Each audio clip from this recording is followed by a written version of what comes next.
السلام علیکم دوستو، جتنے لوگ اتنی کہانیاں اس بھاگتی دوڑتی دنیا سے ایک کہانی آپ کے لیے لائے ہیں۔ حنیف اور حمید بدر الدین کے دو بیٹے تھے۔ گجرانوالہ کی رہائشی بدر الدین کو والدین کی طرف سے جو حویلی ملی تھی وہ آج بھی اس میں رہائش پذیر تھے۔ خوبصورت سی پرانی طرز پہ بنی حویلی میں بہت بڑا صحن تھا جس میں کنواں کھودا ہوا تھا۔ بیری، امرود اور آم کے لدے پھدے درخت لگے تھے۔ وہ اپنے بچوں کو وہیں بسانا چاہتے تھے۔ کچھ زمین تھی جو ٹھیکے پر دی ہوئی تھی، اچھی گزر بسر ہو جاتی تھی، لیکن آنے والی بہوؤں کی آپس میں نہ بنی۔ آئے دن کی ناچاکی مسئلے مسائل بدر الدین اور ان کی بیگم ایک سرا سلجھاتے تو دوسرا الجھ جاتا۔ ابھی تو ان لوگوں کے بچے چھوٹے تھے۔ حمید اور نجمہ کے دو بیٹے تھے، جبکہ حنیف اور سلمہ کی دو بیٹیاں اور دو بیٹے تھے۔ آئے دن کے جھگڑے تھے، ایک طوفان بدتمیزی تھا۔ اصل مسئلہ حمید کی بیگم نجمہ کو تھا۔ ایک شام ایسی ہی کسی معمولی بات پر جھگڑا بہت بڑھ گیا۔ آخرکار حمید نے اپنا حصہ مانگ لیا۔ وہ شہر جا کر کوئی کاروبار کرنا چاہتا تھا۔ بدر الدین کو لگا وقت آ گیا ہے، اس کی زندگی میں ہی یہ فیصلہ ہو جائے تو اچھا ہے۔ انہوں نے طے کر لیا کہ حویلی کے 3 حصے ہوں گے۔ انہوں نے صبح ہی مزدور بلا کر دیواریں اٹھوا دی۔ حویلی کے 3 حصے کرنے میں مسئلہ تو ہوا، بدر الدین درخت نہیں کٹوانا چاہ رہے تھے کیونکہ یہ ان کے والدین کے زمانے سے یہاں لگے تھے۔ اس لیے انہوں نے اپنا حصہ چھوٹا کر لیا اور بچوں کے حصے بڑے کر دیے۔ حالانکہ ان کا دل بہت دکھا تھا اور زندگی اپنے ڈگر پر چلنے لگی۔ کئی مہینے سکون سے گزر گئے۔ حمید نے تو دھمکی دی تھی، وہ پاگل تھوڑی تھا کہ شہر جا کر خوار ہوتا۔ زمینوں سے پیسے آ جاتے تھے۔ ابا تو پہلے بھی زمین کے پیسے کے 3 حصے کر دیتے تھے۔ اب بھی گھر الگ ہونے کے بعد باقاعدگی سے پیسے ملتے تھے، آرام سے گزارا ہوتا تھا۔ بدر الدین اور ان کی بیگم بہت بددل ہوئے۔ اپنی جمع پونجی لے کر وہ سعودی عرب چلے گئے۔ بدر الدین کے بھانجے نے 3 ماہ کے وزٹ ویزے پہ بلوایا تھا، وہیں سے عمرہ بھی ادا کرنے جانا تھا۔ چلے گئے۔ ان کے جانے کے بعد کچھ ٹائم سکون سے گزرا اور پھر حمید اور حنیف کی بیویوں میں پھر سے لڑائی شروع ہو گئی۔ لڑائی تو پہلے ہی ہو جاتی، اتنے مہینوں میں تھوڑا سا ساس سسر کا لحاظ رکھا گیا تھا۔ نجمہ کے ہاں آم کا درخت تھا اور سلمہ کے ہاں بیری اور امرود کا۔ اصل مسئلہ نجمہ کو تھا۔ اس کو اعتراض تھا کہ حنیف کے گھر لگے بیر کے درخت کا کچرا ہمارے گھر آتا ہے، تو اس کا کہنا تھا کہ حنیف کی بیوی آ کر جھاڑو لگائے۔ وہ لدا پھندا درخت اس کا ایک بڑا حصہ اس کے گھر میں جھانکتا جو تھا، اور اس کے بچے بھری دوپہر آم توڑنے کیوں آتے ہیں؟ سلمہ کا کہنا تھا کہ بچے اس کے گھر بھی تو آتے ہیں امرود توڑنے۔ بس اسی بات پر تو میں بڑھ گئی۔ جب ظرف اور برداشت نہ ہو تو المیے جنم لیتے ہیں۔ ایسا ہی ہوا۔ سلمہ لڑ بھڑ کر سستانے کے لیے اپنے میکے چلی گئی۔ تیز ترار نجمہ نے اگلے دن ہی بندے بلوائے اور اپنے حصے کی طرف بیری کا جتنا درخت آ رہا تھا کٹوا دیا۔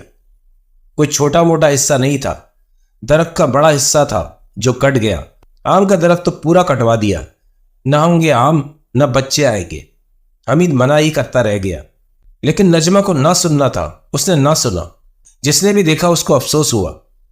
جب دوسرے دن سلمہ آئی تو وہ بھلا پیچھے کیوں رہتی؟ اتنا اچھا موقع اس کو نجمہ نے فراہم کر دیا تھا۔ اس نے بھی اپنے صحن میں لگا امرود کا درخت کٹوا دیا تاکہ اب بچے اس کے گھر نہ آئیں۔ اس کا ارادہ تو یہ تھا کہ یہاں کمرے ڈال دے اور اپنے نکھٹو بھائی کو لا کر رکھ لے، اور اب بہانہ مل گیا۔ اینٹ کا جواب پتھر سے دیا گیا۔ ایک بات پر تو حمید اور حنیف متفق تھے کہ ابا جی اس بات کو معاف نہیں کریں گے، لیکن ان عورتوں کے آگے ان کی کہاں چلنی تھی؟ سالوں سے لگے درخت کٹ گئے۔ آم کے درخت کے نیچے کنواں تھا جو فی الوقت پتھر لگا کر بند کر دیا گیا تھا۔ یہاں سے شروعات ہوئی عجیب و غریب واقعات کی۔ گاؤں دیہاتوں میں جلدی رات ہو جاتی ہے، سب مزے سے سو رہے تھے۔ نجمہ کی آنکھ کسی کے رونے کی آواز سے کھلی۔ وہ تشویش سے اٹھ کر بچوں کے پاس آئی۔ دونوں بچے بے خبر سو رہے تھے، لیکن آواز تھی کہ بدستور آ رہی تھی۔ وہ دوسرے کمروں میں جھانکتی باہر صحن کی طرف آئی۔ اس نے دیکھا کہ کنویں پر کوئی عورت کھڑی ہے اور پتھر ہٹا رہی ہے۔ نجمہ حیران ہوئی کہ رات کے اس پہر کون ہے۔ غور کیا تو وہ سلمہ تھی۔ وہ دوپٹے سے پہچانی۔ اس نے ڈانٹ کر آواز لگائی، کیا کر رہی ہو یہاں تم؟ اس نے کوئی جواب نہیں دیا۔ نجمہ کو اور غصہ آیا، یہ کیا طریقہ ہے؟ اس کی اتنی ہمت، ضرور کوئی تعویذ ڈالنے آئی ہوگی۔ اس میں بجلی بھر گئی۔ وہ غصے سے اس کی طرف لپکی اور اس کے سر پہ پہنچ گئی۔ قریب تھا کہ وہ اس کو 2 جھاپڑ لگاتی۔ ہاتھ اٹھایا ہی تھا، یوں لگا ہاتھ کسی آہنی گرفت میں آ گیا ہے۔ وہ عورت پلٹی، اس کا چہرہ بہت مکروہ تھا اور وہ ایک ہیبت ناک قہقہ لگا رہی تھی۔ نجمہ تو جہاں کھڑی تھی وہاں کھڑی رہ گئی۔ وہ اس کے اتنے قریب تھی کہ واپس پلٹ کر بھاگ بھی نہیں سکتی تھی۔ وہ چیخنا چاہ رہی تھی لیکن چیخ بھی نہیں پا رہی تھی۔ وہ وہیں گر گئی۔ سلمیٰ کی آنکھ پتہ نہیں کس چیز سے کھلی، اس کو نہیں پتا۔ ایسا لگا کوئی کھٹکا ہوا ہے، کہیں کوئی چور تو نہیں آ گیا۔ اس نے حنیف کو ہلایا لیکن وہ اٹھ کر نہ دیا۔ ہلکا ہلکا کھٹکا ابھی بھی آ رہا تھا۔ اس سے رہا نہ گیا، وہ خود اٹھ کر دیکھنے نکل گئی۔ اس نے ایک عورت کا سایہ بچوں کے کمرے سے نکل کر دوسرے کمرے میں جاتے دیکھا۔ اس کمرے میں تو اس نے اپنا سارا زیور چھپا کے رکھا تھا۔ وہ تیزی سے دبے قدموں اس کمرے کی طرف لپکی۔ اس نے جو اندر جھانک کر دیکھا تو کیا دیکھتی ہے، وہ عورت کوئی اور نہیں نجمہ ہے اور سلمیٰ کی الماری سے زیور نکال رہی ہے۔ اس کی اتنی ہمت اب یہ میرے گھر تک آ پہنچی۔ یہ سچ ہے کہ غصہ اور نفرت حواس سلب کر لیتا ہے۔ اس نے سوچا ہی نہیں کہ رات کے اس پہر نجمہ کیسے آئے گی، اور آ بھی جائے تو الماری کی چابیاں تو اس کے پاس ہیں، نجمہ کے پاس کیسے آ سکتی ہیں؟ اس نے بس زوردار طریقے سے دروازے کو دھکا دیا اور نجمہ کے سر پر جا پہنچی۔ تیری اتنی ہمت، تو میرے گھر تک آ گئی۔ یہ کہتے اس نے نجمہ کے کندھے کو جو پکڑا تو ایسا لگا انگارہ ہاتھ میں لے لیا۔ وہ سمجھ ہی نہ پائی یہ کیا ہوا۔ اب نجمہ اس کی طرف مڑی تو وہ نجمہ نہیں تھی، وہ تو کوئی اور ہی مخلوق تھی۔ ایسا لگ رہا تھا اس کا چہرہ پانی کی طرح ٹپک رہا ہے، اتنا بھیانک، اور پھر اس کو ہوش نہ رہا۔ صبح کا سورج طلوع ہوا۔ نجمہ کنویں کے پاس اور سلمیٰ دوسرے کمرے میں بے ہوش پائی گئی۔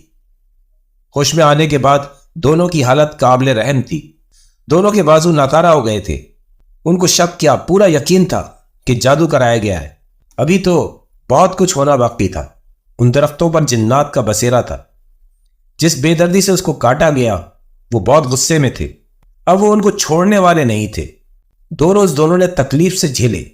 ایک کا ہاتھ جلتا رہا اور ایک کا ہاتھ درد سے نیلا پڑ گیا تھا، لیکن یہ سدھرنے والی عورتیں نہیں تھیں۔ حمید اور حنیف نے آج کی رات زمینوں پہ گزارنی تھی۔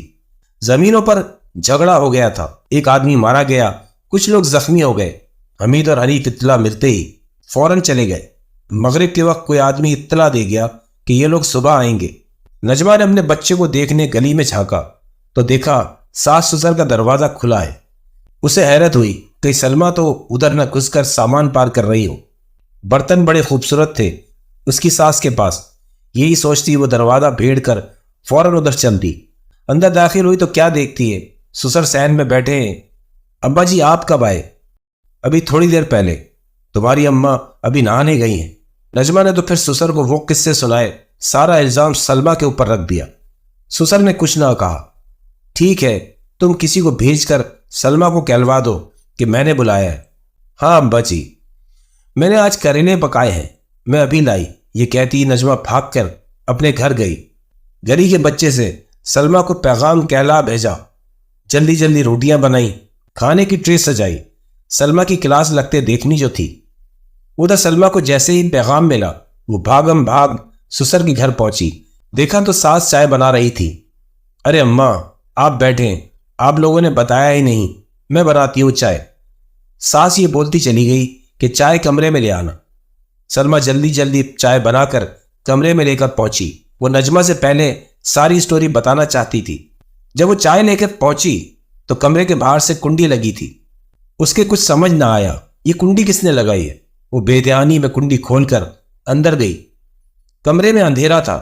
اس نے لائٹ جلائی اور جیسے کمرے کا دروازہ کسی نے پیچھے سے کھینچ کر بند کر دیا، وہ اچھل گئی۔ ابا جان، اماں جی آوازیں لگانے لگی، لیکن وہاں کوئی ہوتا تو سنتا۔ اور پھر اس بند کمرے میں جیسے بہت سے لوگوں کی آوازیں آنے لگی۔ سلمیٰ کی آواز ان لوگوں کی آوازوں میں دب رہی تھی۔ دوسری طرف نجمہ ٹرے اٹھائے گھر میں داخل ہوئی۔ باورچی خانے کی لائٹ جل رہی تھی، باقی سب لائٹیں بند تھیں۔ اس کو عجیب لگا۔ دیکھا تو اس کی ساس پانی گرم کر رہی تھی۔ ارے اماں السلام علیکم، آپ لوگوں نے بتایا ہی نہیں کہ آپ آ رہے ہیں، چھوڑیں آپ یہ کھانا کھائیں۔ ساس خاموشی سے باہر نکل کر کمروں کی طرف چل دی۔ نجمہ بھی ٹرے اٹھائے ان کے پیچھے جانا چاہ رہی تھی، نہ جانے کیا سوچ کر رکی۔ ساس نے پلٹ کر مسکرا کر ہاتھ کے اشارے سے بلایا۔ ان کا مسکرانا عجیب تھا۔ وہ جس جگہ کھڑی تھی وہاں اندھیرا سا تھا۔ جی آتی ہوں کہہ کر وہ ساس کے پیچھے چلنے لگی۔ ساس مڑ کر اندھیرے میں گم ہو گئی۔ یہ لائٹ کیوں نہیں جلا رہی؟ یہی سوچتی نجمہ بھی ان کے پیچھے اندھیرے میں چلی گئی۔ وہاں نہ اس کی ساس تھی نہ کوئی اور تھا۔ اس کو اب کچھ ڈر سا لگا۔ اب وہ پلٹی تو یہ دیکھ کر حیران رہ گئی کہ باورچی خانے کا دروازہ بند تھا، اس پر تالا ڈلا ہوا تھا۔ اس کی ہاتھ سے ٹرے ہی گر گئی۔ یہ کیا ہے؟ اب وہ بھاگ بھی نہیں سکتی تھی کیونکہ ایسا لگ رہا تھا کہ پیروں سے جان نکل گئی ہے۔ اور پھر اس کی آنکھوں نے جو منظر دیکھا کہ انسان نما درخت صحن سے اس کی طرف چلتے آ رہے ہیں، ان سے بھیانک آوازیں نکل رہی ہیں۔ وہ چیخ بھی نہیں پا رہی تھی، ہیبت طاری تھی۔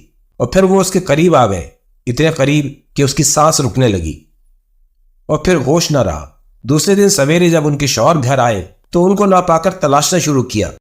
گلی کے بچے نے بتایا کہ نجمہ نے اس کو کیا پیغام دے کر بھیجا تھا۔ دونوں الٹے پیر ابا جی کے گھر بھاگے۔ نجمہ صحن میں بیٹھی مل گئی، کبھی ہنس رہی تھی کبھی رو رہی تھی، اور سلمہ کمرے میں مردہ حالت میں ملی۔ نجمہ نے سلمہ کو بلا کر قتل کر دیا۔ علاقے میں ادھم مچ گیا۔ ان کی دشمنی تو سبھی جانتے تھے۔ پولیس آئی اور نجمہ کو گرفتار کر کے لے گئی۔ وہ پاگل ہو چکی تھی۔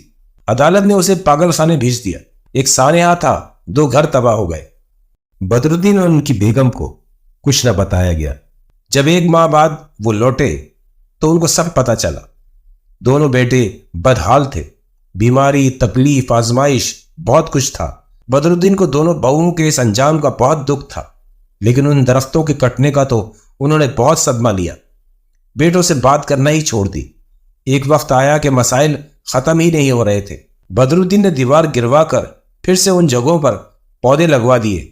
وہ جانتے تھے ان کو تناور درخت بنتا وہ شاید دیکھ نہ پائے، لیکن یہ کوشش تو کرنی تھی۔ کچھ وقت گزرا تو اپنے بیٹوں کو بھی معاف کر دیا۔ بچوں کی پرورش کے لیے ان کی شادیاں کروائیں۔ دونوں بہویں آ گئیں۔ کچھ سالوں میں حالات نارمل ہو ہی گئے۔ وقت کا کام ہے گزرنا، وہ گزر ہی جاتا ہے۔ خالی جگہیں بھر ہی جاتی ہیں، لیکن ان عورتوں کے جھگڑے انہی کو لے ڈوبے اور ان کے ہاتھ کچھ نہ آیا۔